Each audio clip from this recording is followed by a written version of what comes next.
Hello, and welcome to the first ever episode of History Stories, where here on this YouTube channel, every Tuesday, we will be talking about a different interesting or unusual story from history. As a quick disclaimer before we get started, I just want to say that with these videos, I will try and give as comprehensive and fair a retelling of history as is reasonably possible within a short amount of time, but you should know that there is no one true and accurate history. All tellings of history leave loads of information out, and there's always another perspective to consider, so if any of these videos particularly interest you, I'd encourage you to take them as a jumping off point and see what else you can find. And if you run across some interesting information or have a specific topic you'd like to see covered on this channel, go ahead and leave a comment below. I'd like this to be as much a conversation as is possible. So let's get started, shall we? Yes, we shall. So if you follow the news at all, you've probably been hearing a lot lately about the destruction in the Philippines in the wake of a massive typhoon. I think sometimes when we see images of rampant destruction like this, it's often hard to get a scale of that kind of loss and grounded in any kind of reality. So I thought it might be a good idea to start off the show with a bit of more recent Philippine history, just to get some small idea of who these people are. Our story begins with a couple,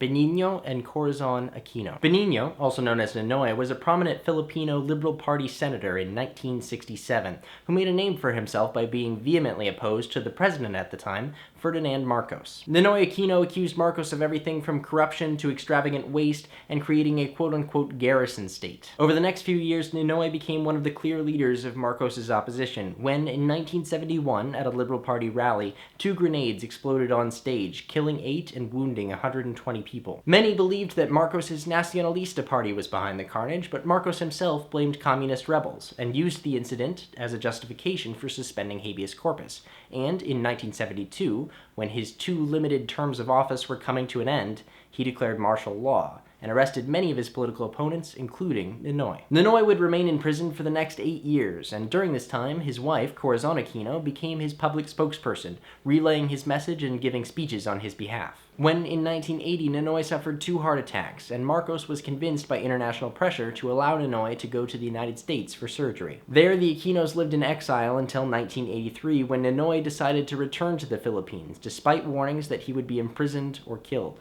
His response was, "The Filipino is worth dying for." Just before landing, his last formal statement to a journalist on the plane was, "I have returned on my own free will to join the ranks of those struggling to restore our rights and freedoms through nonviolence.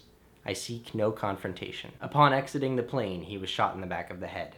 Following Ninoy's death, his wife Corazon began leading anti-Marcos protests, taking up her husband's spot and becoming a figurehead of the opposition. Responding to pressure from the United States, Marcos decided to hold snap elections in 1986 to legitimize his control, and Corazon Aquino, somewhat reluctantly, became the opposition candidate. When the results came in, Marcos was re-elected amid reports of rampant election fraud and violence. Importantly, the Catholic Bishops' League Conference condemned the elections. It's almost impossible to overstate the influence of the Catholic Church in the Philippines. Following several key members of the military and police defecting to the opposition, it wasn't until the influential Archbishop of Manila, the rather ironically named Cardinal Sin, made his appeal over the radio that hundreds of thousands of people began pouring onto the streets in opposition of Marcos's government. And now we'll pause a brief moment to snort laugh about the fact that someone's actual name was Cardinal Sin.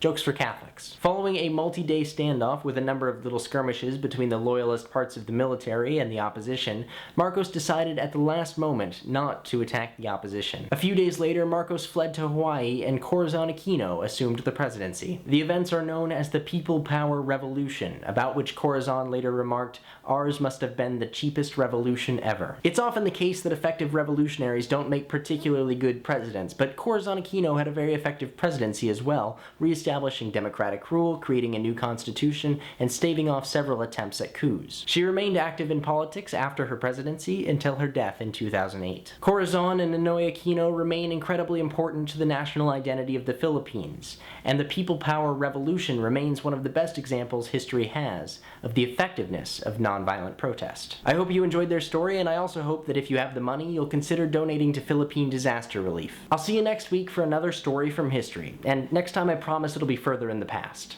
See ya!